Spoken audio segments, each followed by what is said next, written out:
Hey guys, tonight we slip softly into a different kind of history. The sort that isn't about clashing swords or bold declarations shouted from balconies, but about the quieter power of keeping one's mouth shut. Yes, this time you're not marching with an army. You're padding through marble corridors in your bare feet, hoping the guards don't notice you didn't bring proper palace slippers. Now, quick warning. If you actually had to survive in an imperial palace as a concubine or even as a casual visitor, you'd probably last about 15 minutes.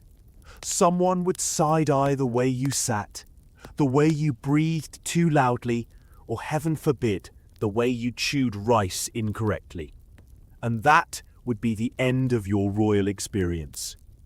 So tonight you're safe, lying down, cozy, no empress judging your posture. So, before you get comfortable, take a moment to like the video and subscribe, but only if you genuinely enjoy what I do here. And since we're curious creatures, drop a comment with where in the world you are and what time it is as you start this sleepy journey. Now, dim the lights, maybe turn on a fan for that soft background hum, and let's ease into tonight's journey together. You're standing. Well, really, you're imagining yourself standing, just inside the thick lacquered gates of an imperial palace. The wood is so polished, you could almost glide your fingertips against it, like skating over dark amber glass. On the other side of those gates, silence feels heavy, like the air has been marinated in secrets for generations. Even the birds outside seem to hush as if they've signed a non-disclosure agreement. You move slowly inward, past carved screens, through courtyards paved in tiles that seem cooler than night air, until you find yourself surrounded by a world where whispers mattered more than armies. This is the palace harem, at least the concept of it, whether in Beijing's Forbidden City, Istanbul's Topkapi, or Delhi's Mughal courts. Everywhere these structures rose, they became stages for half-heard words. Braids of power wound so tightly that one extra syllable could undo years of positioning. It is a place defined not by battlefields, but pillows, not by trumpets, but by veiled glances. You feel the hum of history here. Women chosen for their beauty, brought inside these layered walls, living within rules thicker than the palace stones themselves. Their job, outwardly, was to provide companionship to the emperor or sultan. Their unspoken role, however, was something far more complicated. A single misplaced word could change foreign policy. A pause, deliberate and long, could save a child's inheritance or remove it altogether. And you, wandering softly with your imaginary slippers, begin to notice how still everything feels. That perfection of soundlessness is intentional. Concubines, unlike wives or officials, were expected to navigate through silence. They did not stomp loudly across history like generals or ministers. Instead, they pressed their weight ever so lightly, leaving faint footprints in the corridors. Footprints historians generations later still kneel over with magnifying glasses, asking, did she actually mean that pause? Did she tilt her head for approval or contempt? One widely accepted fact is that entire lines of succession, both in China's Ming dynasty and the Ottoman court, were decided in bedchambers where concubines competed not only with each other, but with the expectation of silence. What they didn't say mattered. Yet here's the lesser-known quirk. In some courts, staff were trained to interpret breathing. Yes, breathing. The way a concubine sighed while pouring tea could be recorded, noted, and whispered about 2 courtyards away. Imagine accidentally having allergies in springtime. It might be mistaken for longing or contempt. Bad news for your social standing. Worse if the emperor caught it. Historians still wonder if silence was really a weapon or simply a cage. Was it chosen, wielded with intent like a chess move, or enforced like a lock on gilded doors? That's the part you turn over in your mind as your feet move soundlessly across silk-draped hallways. You peer into one room. Imagine red lanterns glowing faintly, curtains heavy with dust that smells faintly of rosewater and smoke. Inside, a group of women sit together. They speak, but not loudly. They murmur like bees at dawn, careful, withheld. Conversations here are a parallel universe where the loudest statement is the absence of speech. You notice how a question floats, unanswered. And in that unanswered space, power grows, thicker than the incense hanging in the air. There's a strange coziness to it all. The hush, the low lamps, the feeling that the world outside those barred walls simply doesn't exist. And here's a joke your tired brain might grin at. You worried that your office meetings were political. But trust me, those snacks in the conference room are nothing compared to the snack tables behind these palace walls. Imagine jockeying for influence while nibbling on candied lotus root, trying to keep your face quiet because even chewing too happily could be politically incriminating. You keep walking, past a courtyard where moonlight paints every paving stone like a checkerboard. A guard bows subtly as you pass, though he probably wouldn't in reality, unless he thought you outranked him significantly. But in your gentle dream tonight, everyone follows your silent steps. You are invisible and noticed all at once, which is exactly how concubines themselves lived. Pause to feel that air. Do you notice how the temperature shifts with every stone corridor? That's architectural engineering. Palaces were designed to control not just sound and sight, but also climate. This was comfort on the surface, control underneath, just like everything here. And just like that, you begin to sense the first tug of sleep. Not yet the plunge, but a gentle tug, like someone taking your sleeve, steering you deeper into silken darkness. You become more aware of how your own breathing slows. Steady, safe. Unlike those courtly women who measured each inhale, no harm comes from you letting out that long exhale, loosening your chest, your jaw, your shoulders.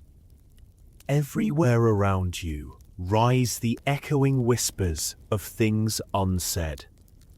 This has been the way empires turned, not just through loud victories recorded in stone, but through these soft corridors of silence. You drift further in, your sandals, or maybe, let's be honest, your fuzzy socks, brushing across smooth tiles that reflect faint lantern light. You notice something subtle. This palace within a palace is both dazzlingly luxurious and strangely restrictive. Every wall glitters with gold paint. Every corridor smells faintly of myrrh or sandalwood. And yet the air feels clipped, like laughter itself has to go through security before being allowed inside. This is the velvet cage, soft to the touch, but absolutely a cage. Concubines lived here, showered in brocades and jewels, yet their freedom was more carefully measured than sugar rations in a wartime pantry. A paradox, really. You have silk gowns, but you can't choose where to wear them. You have banquets, but you can't decide when to eat. It's like being subscribed to the luxury package of life, but with zero control over the remote. Quietly, you begin to sense why historians often compare the harem or inner court to a chessboard. Each concubine is a piece positioned with deliberate strategy, some granted power through whispered influence, some immobilized by etiquette. You can almost see it. Pawns in embroidered robes, queens and rooks, disguised as women who aren't officially allowed any title. The emperor, whether Chinese, Ottoman or Mughal, couldn't micromanage every move of his massive empire.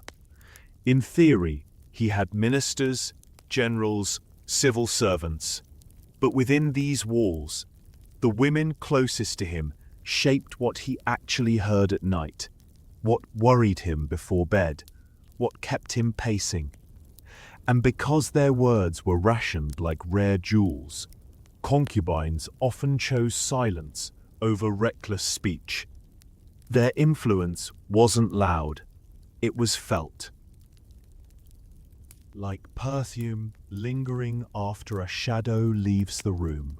One widely accepted fact: emperors often relied on their concubines for counsel, indirectly, smoothing important discussions into moments of intimacy. That's not to say they always admitted it, of course. Because imagine the awkwardness of your prime minister realizing he just lost influence to a woman who whispered her views after sharing a plate of candied almonds. But records exist of political decisions relating directly to the families of favored concubines, promotions, military postings, and shifts in court alliances. Here's the quirky detail. In the Ottoman Topkapi Palace, the so-called Sultan's mother, the Valide Sultan, often became the true power broker, managing the harem like an empire within an empire. But concubines lower in the hierarchy invented subtle tactics, like becoming hobby experts. One might excel miraculously at poetry, another at song, another at chess. These weren't hobbies so much as political armor, talents that gave them a reason to spend extended hours in the emperor's company without having to say much at all. Imagine sitting through history lessons, thinking poetry was just words on paper, only to discover centuries later that sonnets helped decide who controlled armies. Historians still debate whether such influence was empowering or dangerously fragile.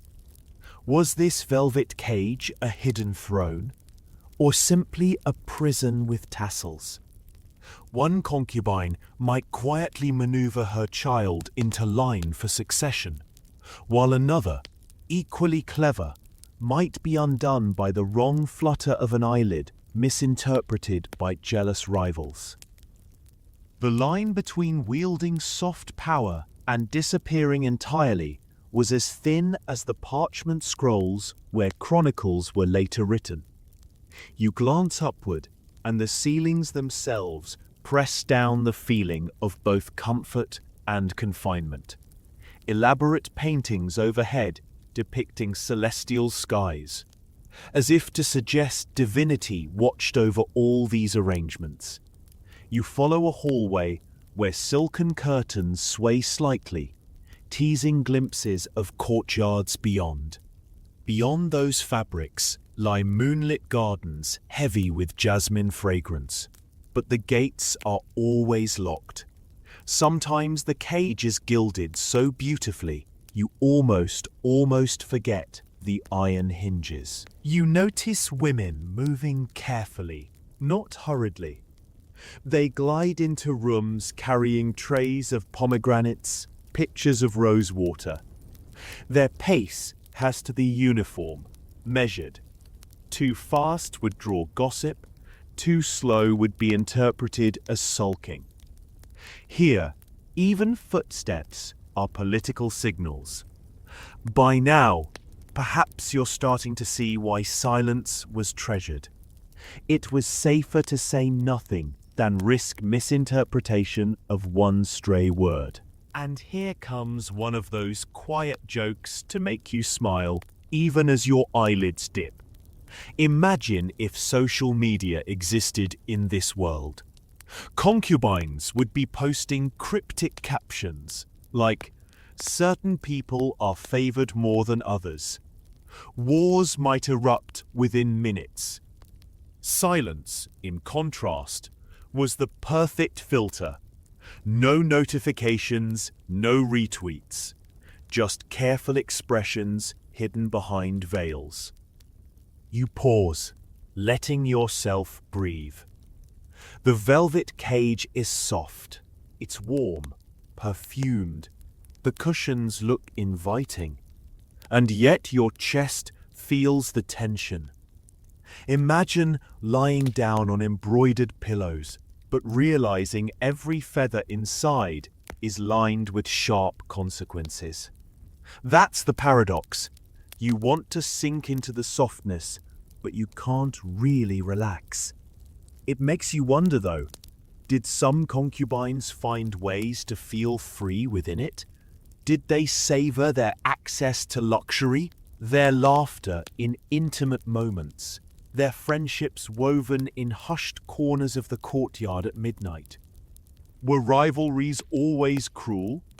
Or did companionship sometimes thrive like hidden gardens behind tall walls? Historians can only speculate. The record focuses mostly on the political outcomes, not the inner feelings. But you stand here, soft socks brushing cool tiles, and for a moment you sense both, the cage and the comfort. All around you, the silence feels less oppressive and more cushioning. A pillow for your wandering mind.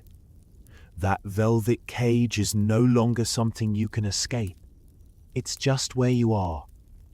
And the slower you breathe inside it, the more you realize its rhythm matches the gentle rhythm of your own body, now settling further into rest.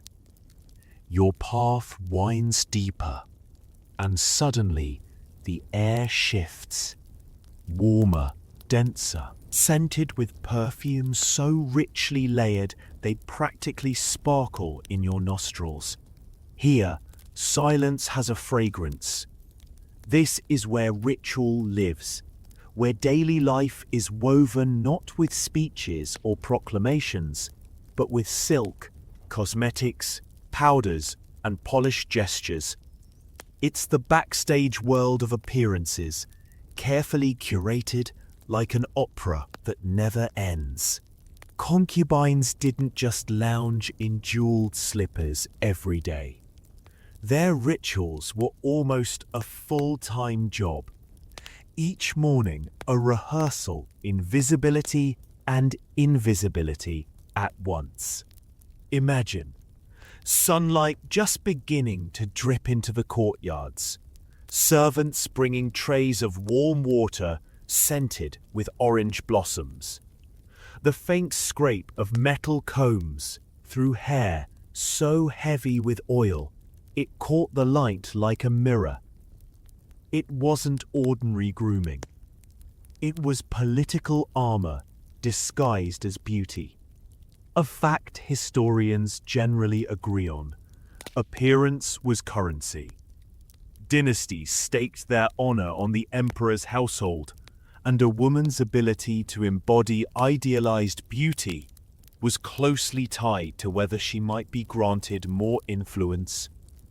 Behind the layers of scent and powder, however, there were codes, hidden signals carried in the patterns of embroidery, in the way hair was pinned, or the color of silk chosen for the evening. You didn't need to announce your loyalty. It shimmered quietly through the shades of green or gold in your sleeves. Here's the quirk, the kind that makes you blink twice. In some Chinese courts, concubines competed not only in beauty, but in fragrance. Specialized perfumers created distinct personal scents, often secret blends, guarded like royal treasures. Rumor says that a handful of women wore aromas so distinctive that even in a dark room, the emperor recognized who knelt beside him. Imagine carrying around a customized perfume so potent it was basically your political name tag.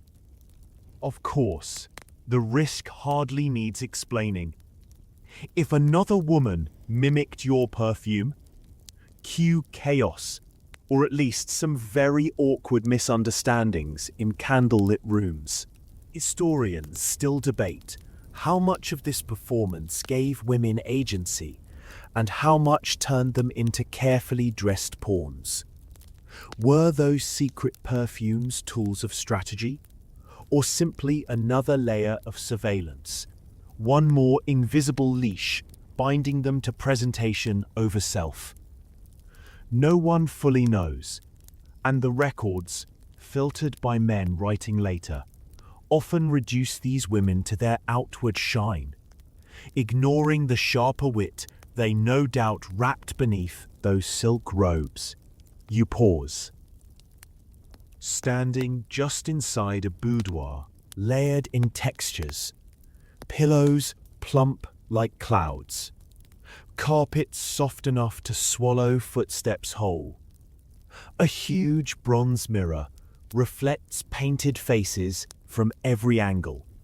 A mirror that doesn't only show beauty, but captures evidence of any imperfection. You imagine yourself stepping up, staring into polished bronze, and feeling its judgment. Did you sleep well? Did you frown too often? Even your eyebrows were political. One misplaced hair, meaning one misplaced assumption. And since we're wandering together, here's a sleepy little joke. You thought your morning routine was exhausting.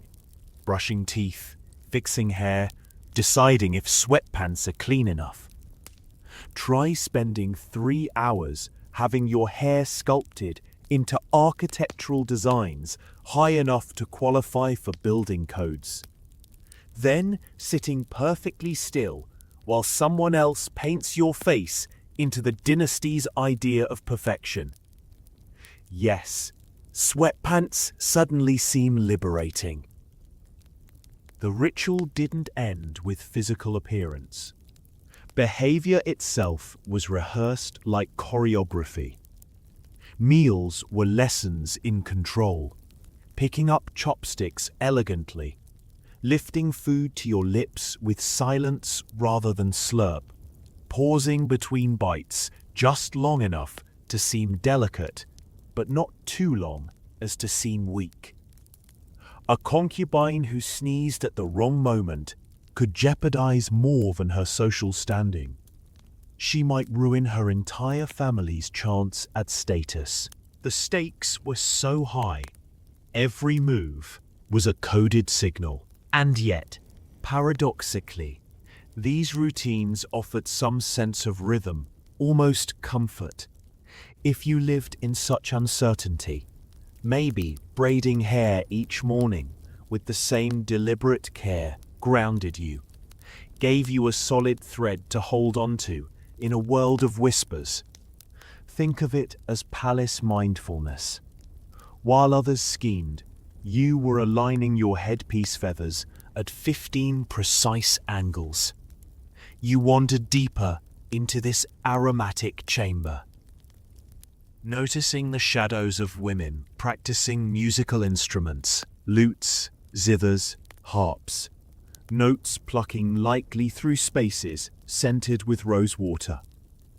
The act of making music itself became coded speech, each tune carefully chosen, each note carrying the weight of moods or alliances.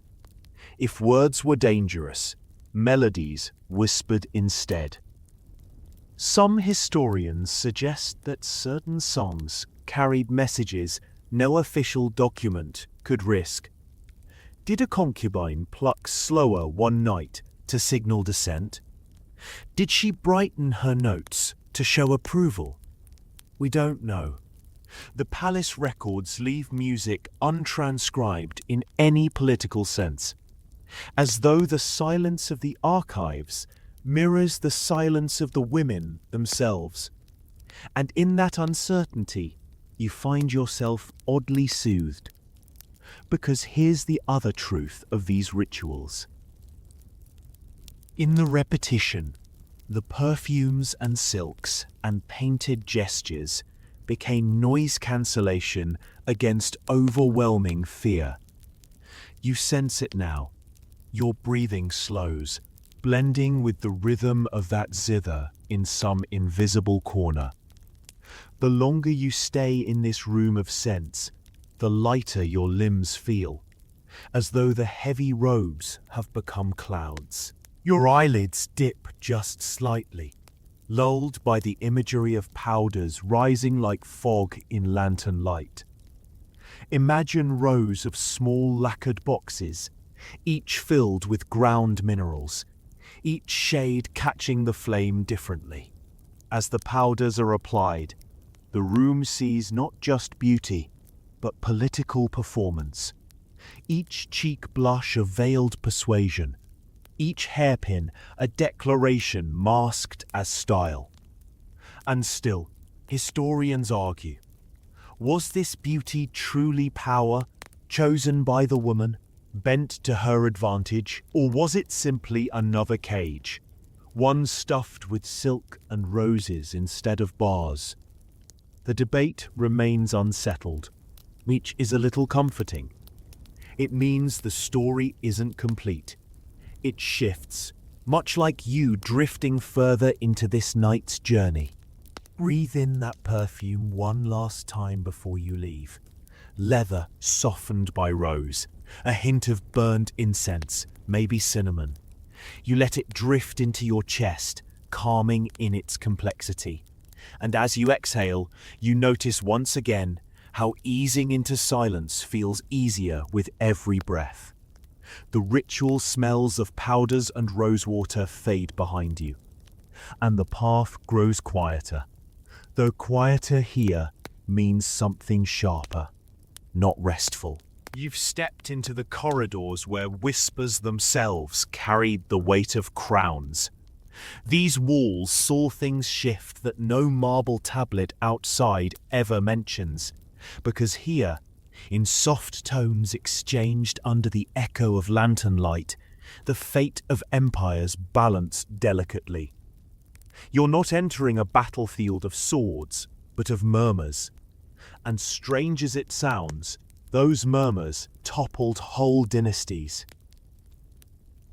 Succession. The word alone feels heavy, doesn't it? It's not just who's next, but who controls the future. In dynasties across Asia and the Middle East, the emperor's sons were rarely guaranteed the throne just because of birth order. Power was a tug of war, and concubines stood at the very heart of it. Not by shouting or forcing, but by knowing precisely when to suggest, when not to speak, and when to let silence hint at preference. The widely accepted fact that anchors this room. In many empires, the birth mother of a crown prince changed everything. A favored concubine whose son gained imperial notice, suddenly influenced ministers, shaped the emperor's late-night decisions, and became central in guarding her child's fragile future. But there was always danger. If her boy stumbled academically or politically, the silence that once shielded her became a muzzle. History shows countless instances of heirs rising or falling due not to their own skill, but to the careful strategy or misfortune of their mothers. And here's the quirky footnote. In the Ming dynasty, court records revealed that fortune tellers often turned succession into a mystical calculation. A concubine whose horoscope matched an emperor's favored destiny could ride that alignment higher, even if her child wasn't the eldest. Silence, then, was tactical. Why argue out loud when you could let the stars say your message? Picture it. Rival concubines competing not just with makeup or music, but by hiring the best astrologer, like you'd hire the best lawyer. Imagine the palace dinner conversations. Yes, General, your army is strong, but according to Mercury's position, my son's claim just got a lot shinier. Historians still wonder how intentional these manipulations were. Did the women actively weave dynastic strings? Or were they simply passengers on choices others disguised as fate? One mother might calculate every whisper like a chess move. Another might vanish from history, erased even though her child briefly held the throne. Records are unclear. Was she silent by choice or silenced by politics? That ambiguity still lingers. You wander past carved lattice windows. Beyond them, gardens shimmer under moonlight. Yet inside, invisible currents swirl, heavy with unsaid words. You overhear, not in words but gestures, a concubine refusing to respond to a rival's loaded comment at supper. That silence is louder than shouting. Ministers notice. Servants gossip. The emperor might replay it hours later, long after dishes of dumplings and candied lotus have been cleared. Think of this space as a courtroom without lawyers, where side eyes were cross-examinations and every pause was evidence. You feel the tension in your own chest just imagining it. Your son's entire future depending on whether you raised your eyebrow half an inch or kept your teacup perfectly still. It makes your workplace meetings look like child's play. And here's a light-hearted thought for you. If medieval gossip channels had existed, these whispered moments would have gone viral immediately. Royal child rumored to be declared heir because mother didn't blink at dinner.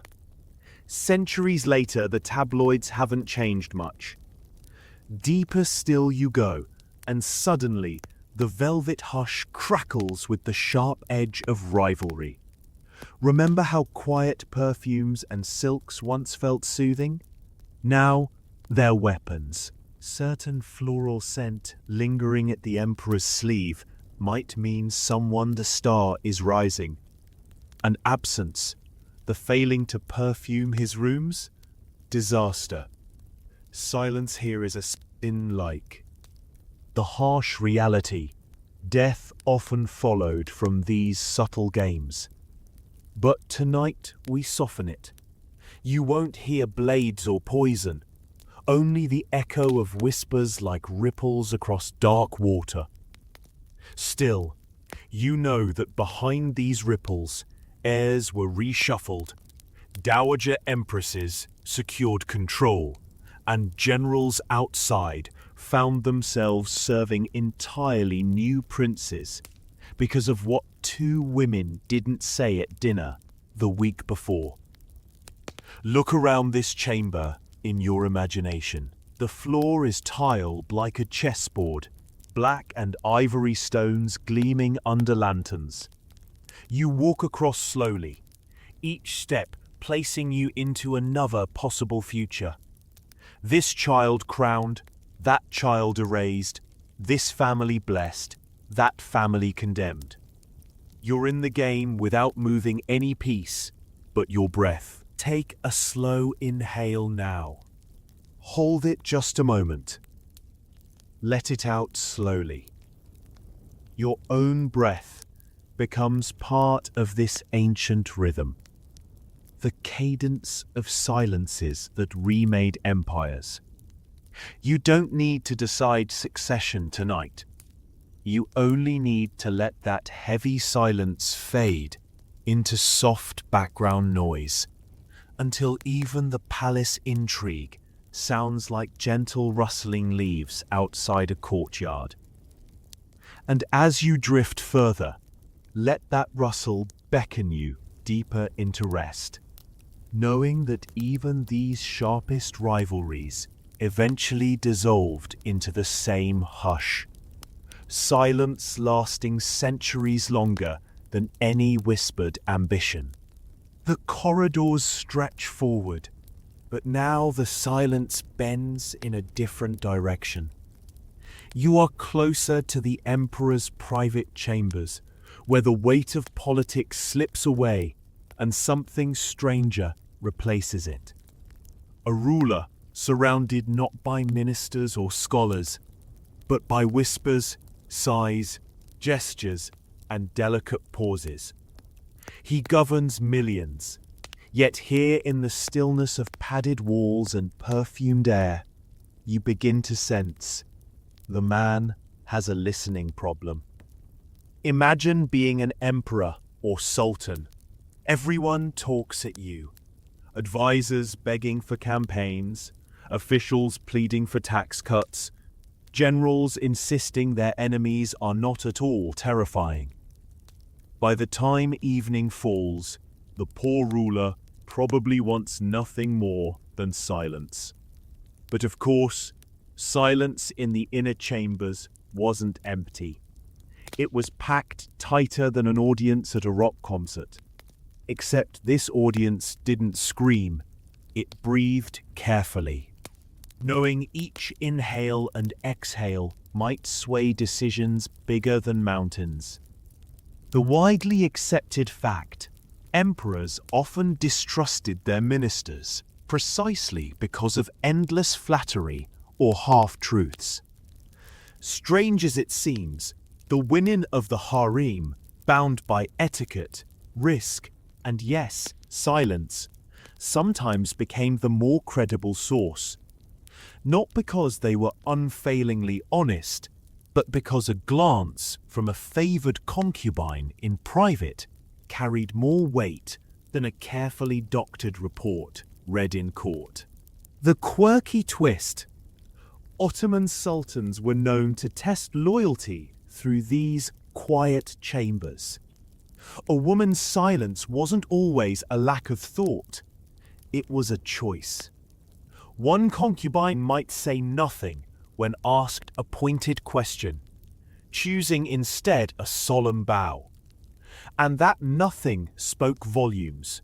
It meant, I know more, but will not endanger myself or you. Quite often, emperors respected that silence more than any official speech. It was as if the absence of words became more authentic than the flood of them. Similar tales thread through. Historians, naturally, still debate this.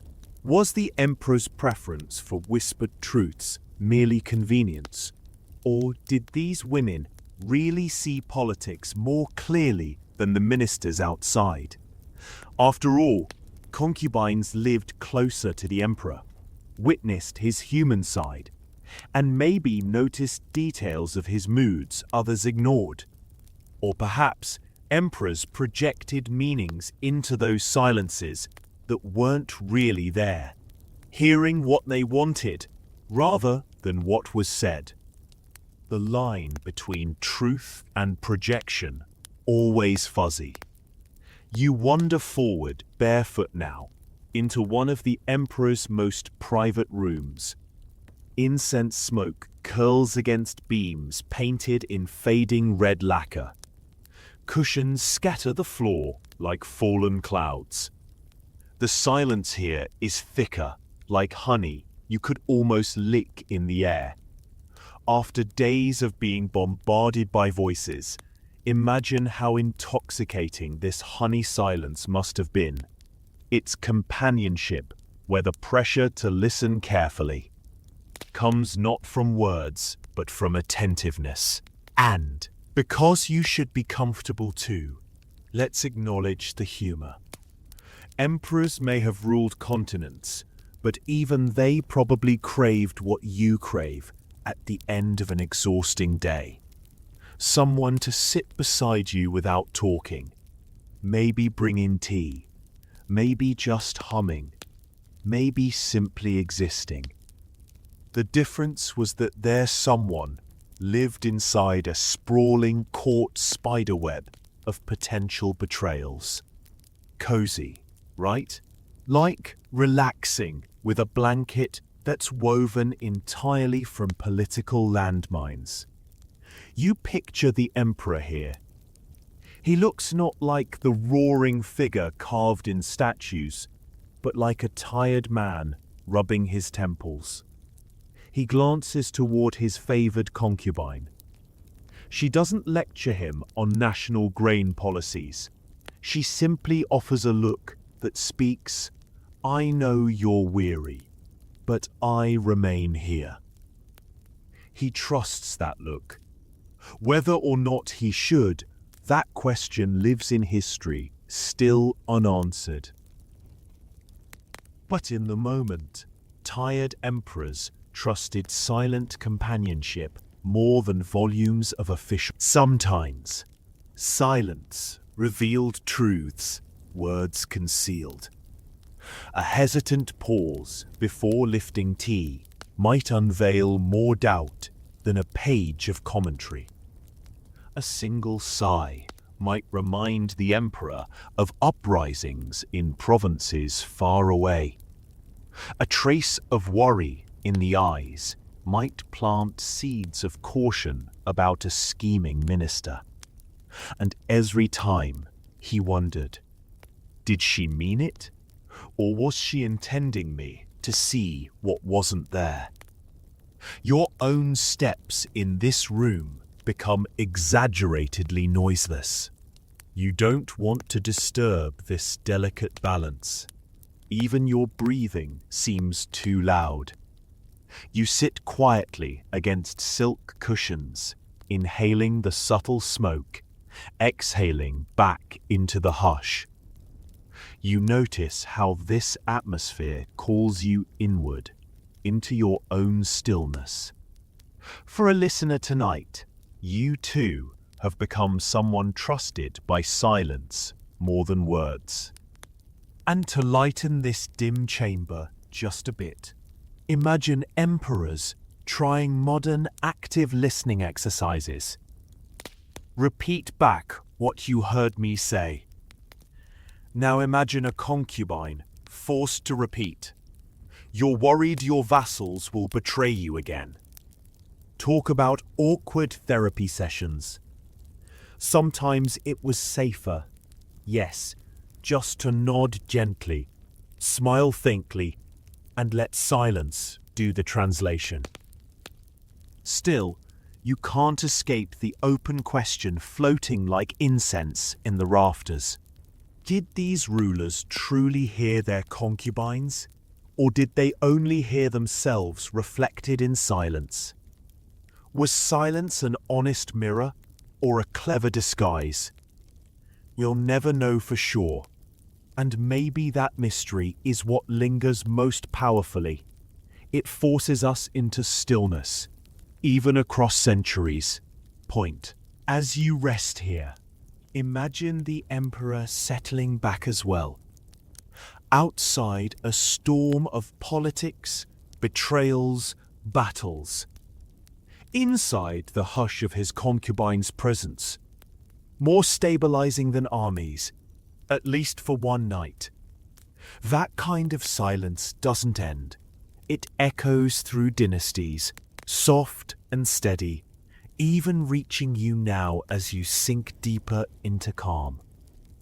The hush of the emperor's chamber clings to you like velvet as you follow the path further along. The echoes of ministers and arguments, and even playful perfumes, are behind you now. Here, silence itself seems to grow tall, like a pillar holding up not just the ceiling above, but an entire empire. You've arrived in that paradoxical place where not saying anything somehow said everything. The realm where silence was louder than words. You pause. The tiles beneath you feel cooler now, as if long years of whispers have drawn away their heat.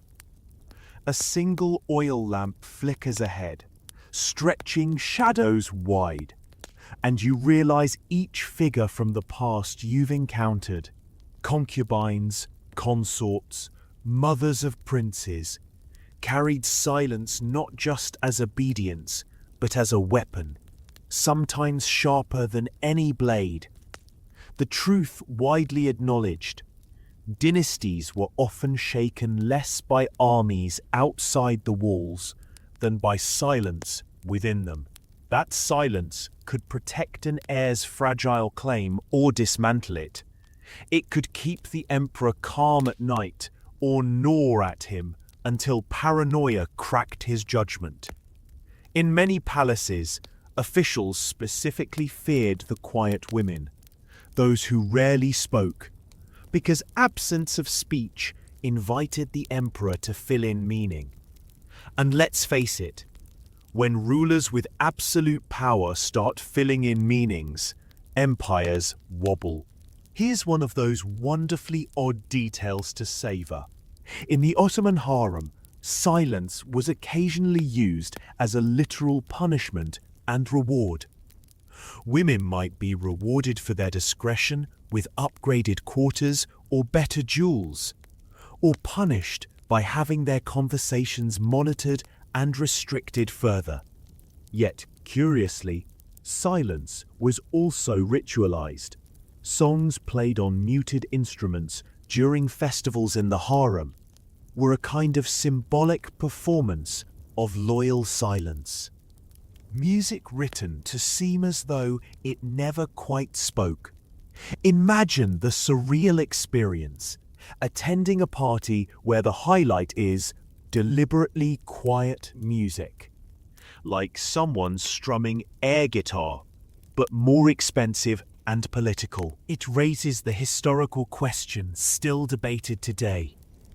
Were these silences deliberate strategies of political manipulation, or were they forced upon women until they learned to wear silence like a second robe? Did concubines study each pause carefully, refining it as art? Or was the art an illusion, born of necessity? Scholars argue both ways, tracing diaries, letters, and scraps of gossip. But the truth hovers unsolved, like a held breath. You step further down the hallway, and suddenly hear nothing. Not even the faint scurry of servants. Silence here feels thick enough to muffle memory itself. You sense the tension. A crown prince is ill, and his mother sits in silence, neither begging for extra doctors nor raising her voice. She knows if she cries too loudly, rivals will claim her son is weak. If she seems calm, others may underestimate him. So she waits in silence. And while we're here, let's admit it together. Silence is terrifying. Just recall the last time you texted someone and they never replied. That endless void of typing bubble gone. Now multiply that by dynasties, millions of people, and a throne. Yes, palace silence was basically ghosting, but with consequences carved into stone. Concubines mastered it. Some didn't survive it. Others turned it into the empire's true alphabet. Imagine them seated in gilded chambers, listening to rival court ladies argue while they themselves said nothing, letting silence climb higher and higher until the emperor, turning to them, assumed their poise was wisdom. Sometimes speech trapped you. Silence got you promoted. Scholars note endless contradictions here. Was silence loyalty, suspicion, humility, power? Each emperor thought differently, and concubines balanced precariously on this unknown. You feel that precariousness under your own feet now, as though the tiles have grown unsteady, each step depending on your ability not to stumble, not to break the hush. Only you're safe exploring tonight. You can breathe fully. You can stretch your fingers along the cool wall, trace the grain of carved stone. And as you do, silence begins to change. It no longer feels oppressive, but soothing. Like being under a heavy blanket when winter storms rage outside. It becomes a protector, much as it did for certain concubines, who realized that the fewer words recorded in official logs, the fewer ways they could be weaponized against them. Invisibility through silence was sometimes survival. And again, the humor slips in quietly. Try imagining palace etiquette classes teaching the art of non-reply. Lesson 1. Perfect your neutral eyebrow. Lesson 2. Sip tea meaningfully. Lesson 3. Disappear into curtains without a word. Congratulations, you're now a political heavyweight. You'd honestly ace social media with that strategy. 10 out of 10 influencers would follow. You glance up and notice murals painted across vaulted ceilings, mythic beings holding scrolls. Their mouths are closed. Even the art whispers silence. The candlelight flickers across them, and for a moment, you wonder if perhaps empires only last as long as women agree to remain unrecorded. Maybe silence wasn't background noise at all. It was the real scaffolding holding empires together. Piece by unspoken piece. Let that thought sink. Emperors ruled loudly in proclamations. Generals thundered across plains. But in these chambers, the true axis of history ticked softly, like a clock whose gears were all soundless. Silence was not absence. It was the thrum beneath every decision. You let the air fill your lungs slowly now, because you too hear how the hush is louder than the clamor. That rhythm matches your body. Inhale, pause, exhale. That pause being the empire's silence, echoing in you.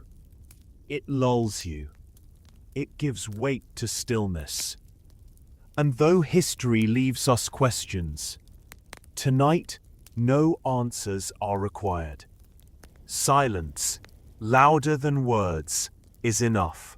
The lamplight of those painted ceilings fades behind you, and your feet guide you into a maze, the kind of place where corridors branch and braid until you're never quite sure if you're walking in circles or being gently folded inward. This is the harem's shadowed heart, the private labyrinth where dozens, sometimes hundreds of women lived, their lives swelling with tension, rivalry, bursts of laughter, and unspoken hope. You aren't wandering a palace anymore. You're drifting through a neighborhood hidden inside walls. Kitchens steamed, laundries hummed, medical rooms smelled faintly of herbs, and courtyards bloomed beneath moonlight. The harem wasn't a single silken room of seduction, like so many modern misconceptions. It was a sprawling city of women within walls. Mothers, daughters, concubines, servants, all navigating the tightrope between comfort and confinement. The widely accepted fact: harems weren't purely spaces of indulgence or fantasy. They functioned like organized households with ranks, duties, and hierarchies. Some women rose to staggering authority, others faded into anonymity, and everyone lived under the government of etiquette. Think less endless love story and more bureaucracy in silk robes. If Hogwarts had had mazes of curtains instead of corridors, this would have been its silent cousin, the Palace of Protocol. Now for a charmingly curious detail. In Topkapi Palace, women weren't only busy embroidering or serving. They took lessons in literacy, calligraphy, sometimes even philosophy. Some concubines became impressively educated, turning their knowledge into subtle influence. Study group in the harem wasn't just for show, it was a survival tactic. Knowledge was armor, and books passed from hand to hand could topple ignorance as quietly as whispers toppled generals. Imagine math quizzes in a room full of tensions higher than any exam room you've sat in. Forget pencil snapping. One wrong answer here might snap alliances.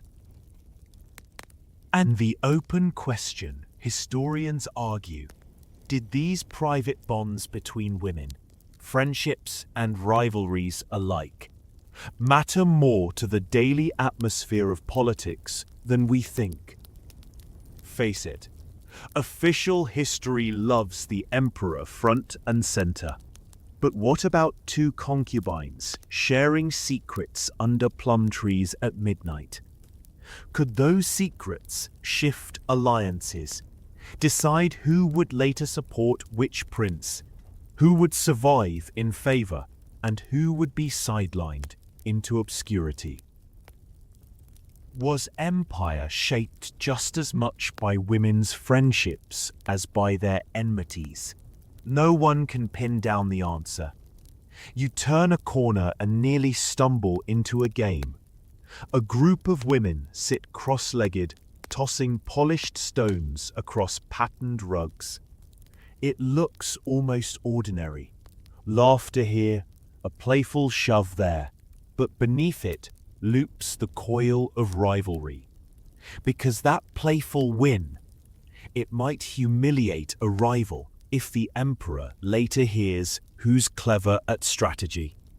Imagine playing Uno, but your political future depends on drawing the right card.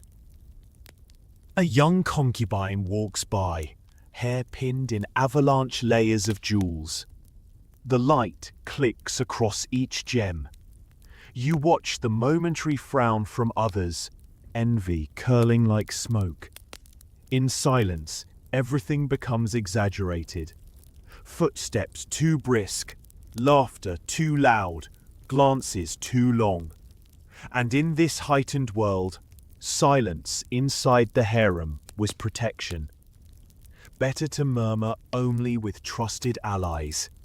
Loose lips didn't just sink ships, they sank families. Yet, amid all this, friendships bloomed like stubborn jasmine pushing through cracks. You glimpse two women leaning together, whisper laughing behind fans. Their joy looks conspiratorial but warm, like a secret rebellion against fear. That laughter reminds you that even behind walls and strict hierarchy, people cling to companionship. Some letters found centuries later suggest lifelong bonds were formed in these quiet corners. Friendships that softened the harsher edges of palace intrigue. And yes, let's laugh gently now ourselves. Life inside the harem could have been its own reality TV series. Imagine episode titles: Courtyard Confessions, The Plum Garden Fiasco, Jewels Gone Missing, a pillow drama. Except, of course, every single participant was painfully aware that one wrong look could earn exile or worse. High-stakes reality shows have nothing on this, but at least no one had to endure commercials. The deeper you wander, the more the maze feels alive. Silk curtains ripple as if breathing. Polished timber gives faint groans in the night. The whole place feels woven, not from walls, but from human stories embroidered into air. Your socks, or slippers, slide across rugs so soft you might just want to lie down right here. And really, that's what the harem shadows do for you tonight. They don't just show rivalry, they cradle you in the hum of shared humanity. You feel how the maze calms your heartbeat. The quiet repetition of footstep after footstep. The muffled laughter folding over you. The faint scent of steamed rice drifting from kitchens. This world, though tense, though cloaked in shadows, is strangely warm, as if the confinement itself forced intimacy, a woven quilt of cautious comfort. You imagine yourself curling into one of those embroidered corners, hearing the whispered gossip rise and fall like lullaby waves, and realizing that even these women, caught in politics deeper than most of us will ever taste, still sought what you seek right now: rest, connection, the soothing hum of being less alone. And so you pause, settled lightly against a tapestry, eyes closed, letting the friendly murmurs of the labyrinth wrap you up. The harem's shadows no longer seem confining. They're protective, soft. A lullaby in architectural form. The hush of the harem's labyrinth begins to thin, and you find yourself stepping into a quieter, almost sacred space, where shadows loosen and time stretches long. Here, unlike the bustling courtyards of rivalry and whispered gossip, you encounter something heavier: memory. This is where silence transforms into something strange, the gift and curse of immortality. Imagine the air of this chamber. It hangs with dust but not neglect, rather a reverence, like the scent of books in a library. On the walls, faded paintings shimmer faintly in gold leaf, their eyes following as you move. These are the faces of women whose silences were remembered, the concubines who shaped dynasties subtly enough that storytellers and court painters recorded them, pinned them to history like bright insects under glass. Their portraits are still here, beautiful, inscrutable, largely silent still. The widely accepted truth is that favored concubines sometimes received immense honor after their deaths. They might be buried with elaborate rites, their names celebrated in inscriptions, their images painted into scrolls, sometimes even linked forever to the emperor's grand achievements. Their silence, in other words, earned them an afterlife louder than generals whose voices shouted across battlefields. Yet far more often, the reverse was true. Women vanished, their names unrecorded, etched out of genealogies, forgotten deliberately, as if history wanted their silence to become eternal. And here we stumble upon a curious quirk. In some dynasties, memorial portraits of women were retroactively altered. Artists might soften a scowl, brighten a complexion, blur wrinkles, even lighten symbolic elements, so that long after a concubine was gone, her silence was edited. Imagine your yearbook photo being retouched centuries later because your great-great-grandson decided your smile wasn't politically flattering enough. It's history with a heavy Photoshop filter, stone-carved and supposedly timeless. A quiet woman, remembered forever as serene, whether or not she truly was. Historians continue to wonder which kinds of silence were most immortalized. Was it the obedient pause, the sigh of loyalty, the refusal to betray secrets? Or was it the rebellious silence, the quiet refusal to agree that curators later recast as peaceful? Did these women achieve memory by mastering silence? Or did silence erase their messy truths after death? We can read dates, we can admire portraits, but we rarely know the actual sound of voices that once filled these rooms. You wander closer to the walls. The eyes of painted women seem to meet yours. One gazes like a feather ironed flat. Another glows with suspicion barely concealed. A third smiles just faintly. Each one has been remembered, but they're speaking in a language no one alive can decode anymore. Their silence has become heavy in its endurance. Centuries of wordlessness turned into permanence. And here's a lighter thought, to wobble through the solemnity. Do you think any of these immortalized women would have been amused by the notion of their portrait hanging in a giant museum gift shop centuries later? Yes, this is me, perfectly silent and dignified, reduced to a fridge magnet next to keychains. The eternal silence has gone commercial. History's sense of humor is dark sometimes. In this chamber of memory, not everyone appears. Like ghosts unseen, thousands of women whose lives shaped courts have evaporated entirely from record. Their laughter, their tears, their subtle manipulations, all forgotten. Their silence, once powerful, became too complete, dissolving beyond history's grasp. You realize suddenly how fragile it all was. One concubine remembered for centuries because a painter caught her likeness, another erased in a stroke of ink. The only difference may have been whether they lingered silently in power, or simply fell too far into quiet to ever be heard again. It makes you pause to ask the open question: is immortality a blessing or a burden?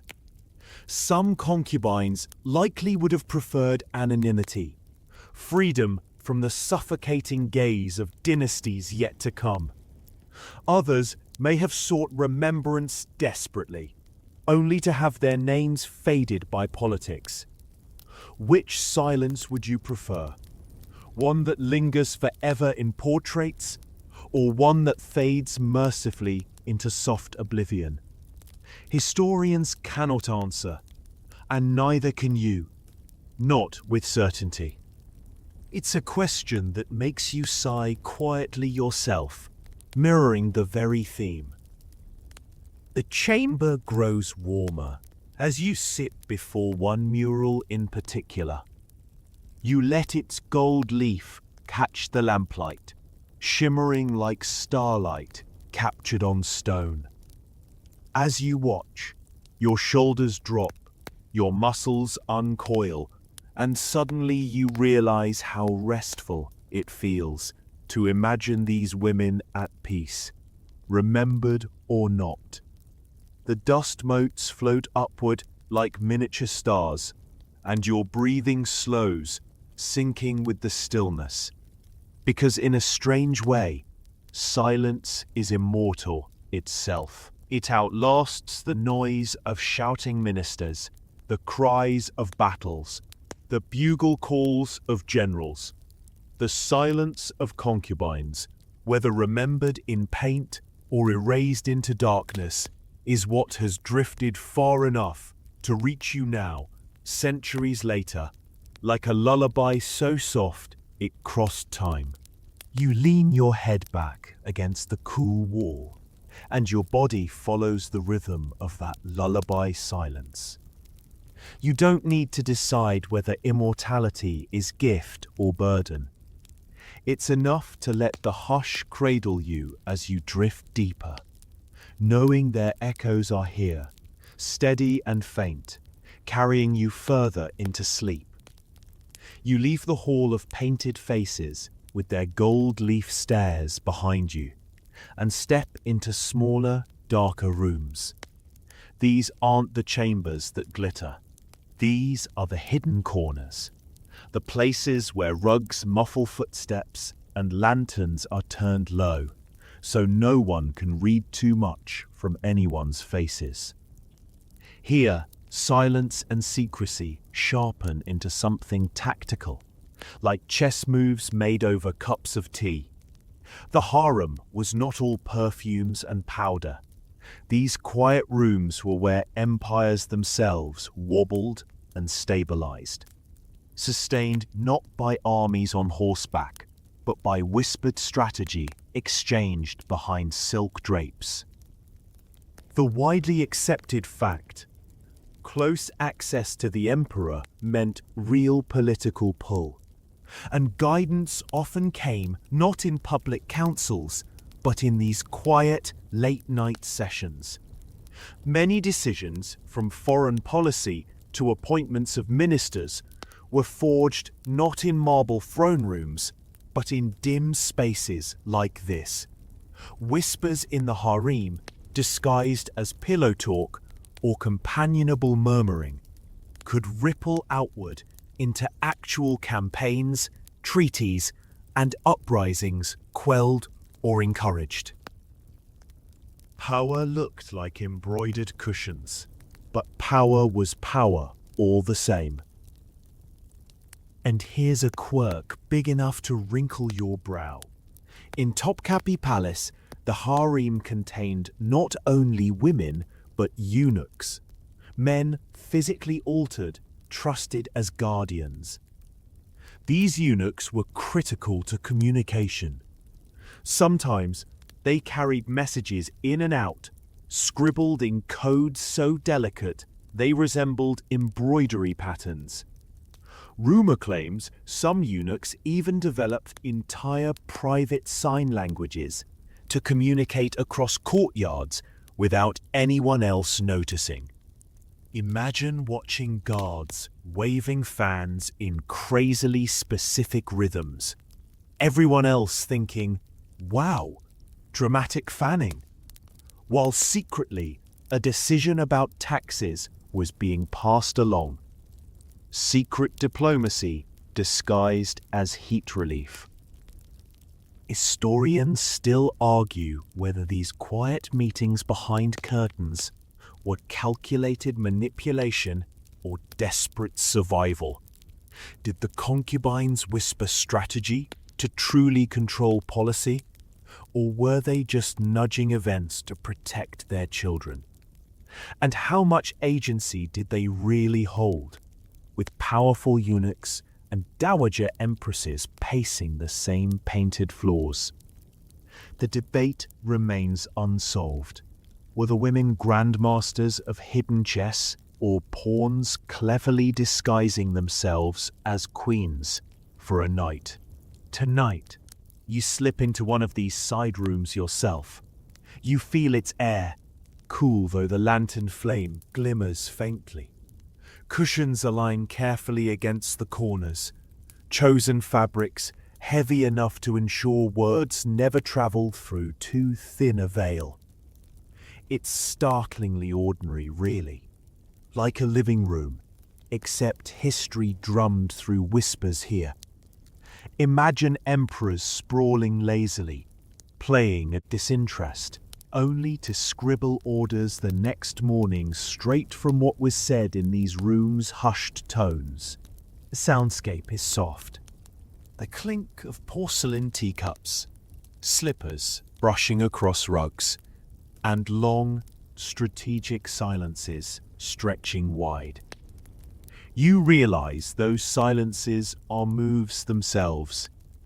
One woman withholds comment, leaving her rival to stumble into over-explaining. Another bows slightly, but makes no eye contact, signaling refusal without firing words. You watch it play like an invisible match of checkers. Each move, so subtle, everyone outside would have missed it completely. And of course, here's your smirk for the night. Think of this as the longest, most intense work meeting imaginable. Except there are no minutes filed, no PowerPoint slides for clarity. Only half words, half gestures. Action items include things like who inherits the empire. It's the world's least efficient meeting, but somehow it kept dynasties alive. The quiet rooms weren't only for rivalry. Sometimes alliances were fostered here too. Concubines who seemed on opposite sides might find discreet moments to agree on supporting each other's sons, at least temporarily. Nothing brings two people together like recognizing a common threat, even if tomorrow they're back to plotting each other's downfall. Pull up a cushion and imagine the warmth of those fleeting moments. Companionship built in shadows. Preparing strategies no official advisor ever heard.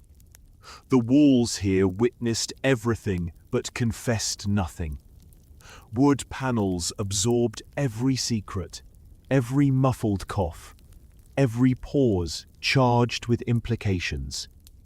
You press your own hand against carved wood, feeling grooves under your fingers, and you notice how its silence absorbs you too. Whisper after whisper has folded into this wood, layering until it's not wood at all, but an archive of soundless history. The question lingers, heavier now, like incense clinging to thick curtains. Did the empire survive thanks to careful whispers in such rooms, or despite them?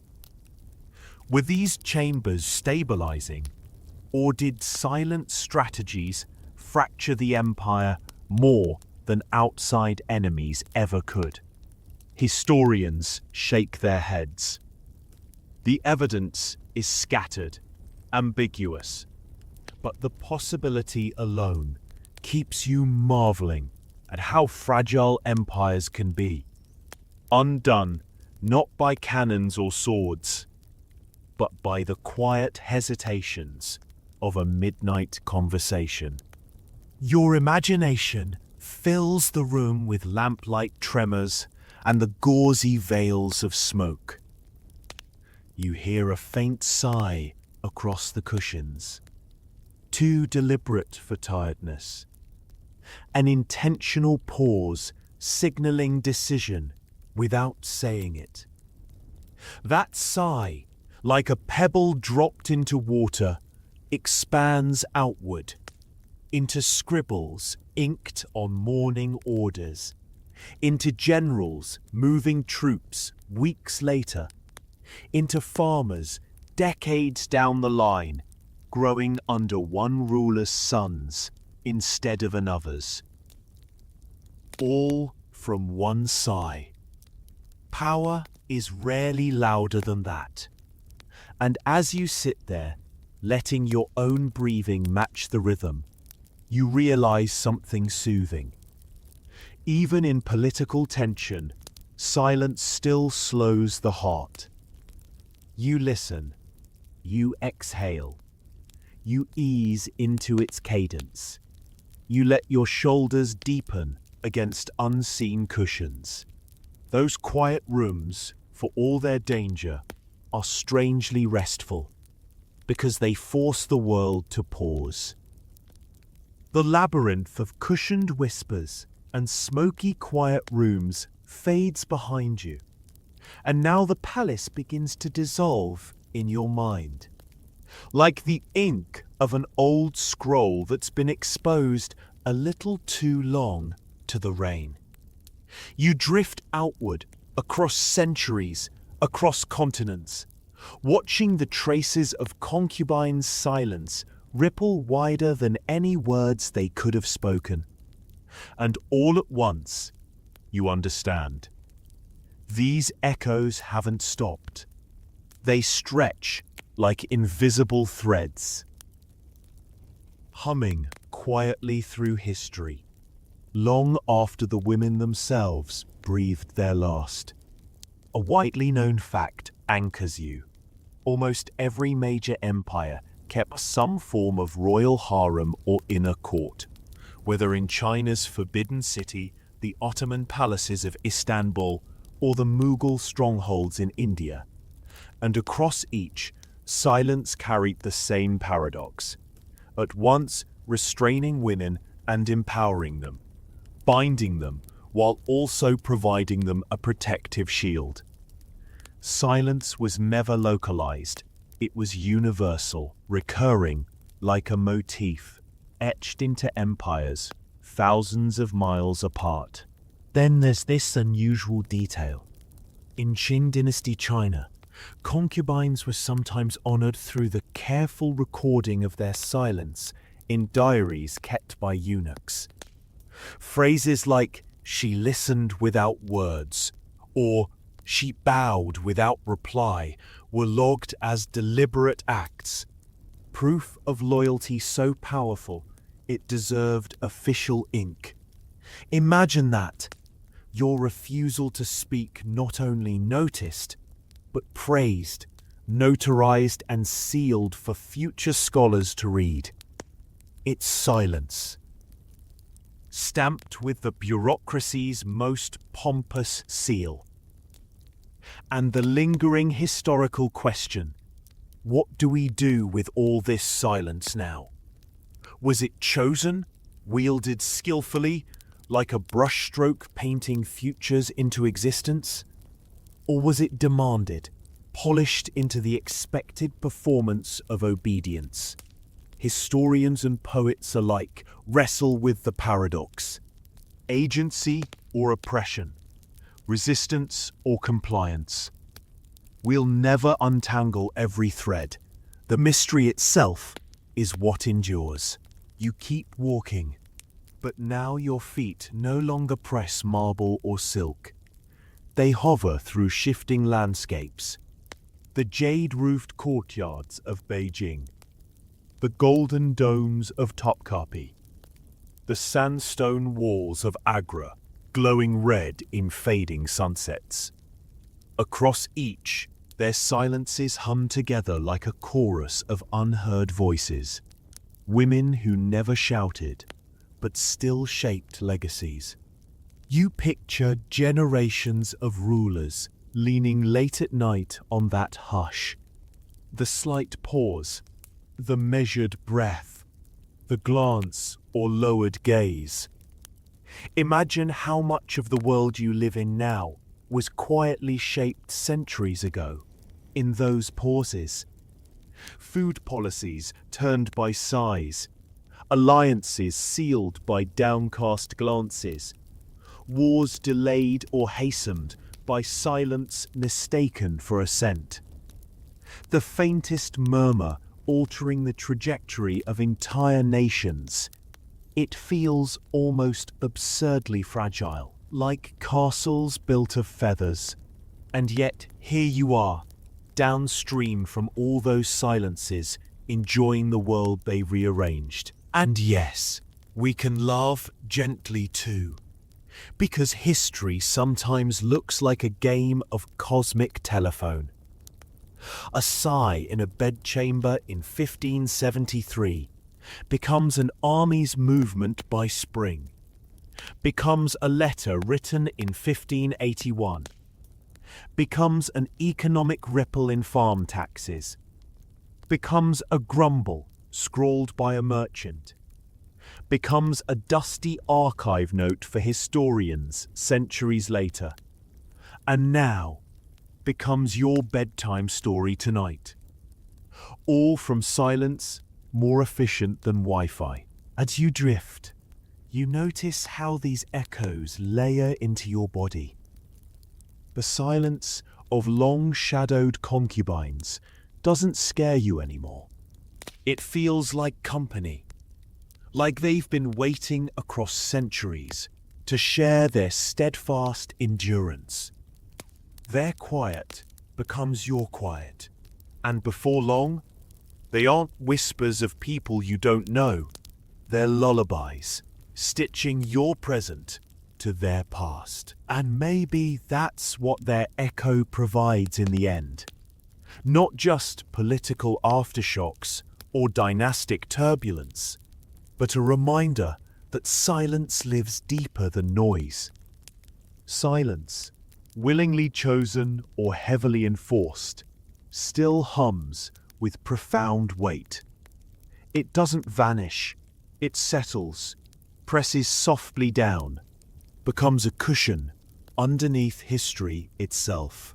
You float now at the palace gates again, but this time you no longer arrive as an outsider. You leave softly, as someone carrying echoes, their burden lighter in you. Not chains, but reminders of resilience. The faces and whispers stay behind, yet the hush follows in your ears like a low tide, a steady thrum. For centuries, concubines carried silence as survival, as rebellion, as immortality. Tonight, you carry it only as ease. The same hush stretching across space, time, and now into the quiet of your room, blending with your breath as you drift toward rest. And now, you've reached the end of this long, softly winding corridor through history. You've listened to silence as it shaped power.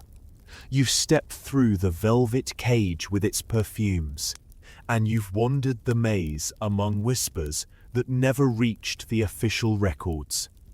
For hours of imagined walking, you've carried their secrets safely. But now it's time to put them down and rest. Let your body loosen into the bed or chair where you lie. Notice how much simpler your world feels compared to palaces and dynasties. There are no screen doors concealing rivals, no servants recording your size, no charts of succession hinging on whether you blink too slowly. The only thing that matters now is the peaceful rhythm of your breathing. Inhale slowly, exhale even slower, letting each breath soften the space around you. See yourself leaving the palace behind. The marble gates dissolve into haze. The lanterns dim until they glow like distant fireflies. The painted faces fade but remain serene, at peace in their own eternity. You step out into an open night sky, vast and star-strewn, where silence is no longer dangerous, no longer fragile, but friendly, wide, calm, sheltering. The echoes of concubines drift into the stars. Their silence hums like a low lullaby, quiet enough to slow your heartbeat, steady enough to carry you into sleep. The air itself feels padded, thicker, inviting you to sink into it, the way you sink into quilts on a cold winter night. The world shrinks to the steady breath inside your chest, the gentle rhythm rocking your body towards stillness. In this silence, everything is safe. Nothing remains urgent. You are sheltered now, eased into quiet, the world's last threads of noise folding slowly away.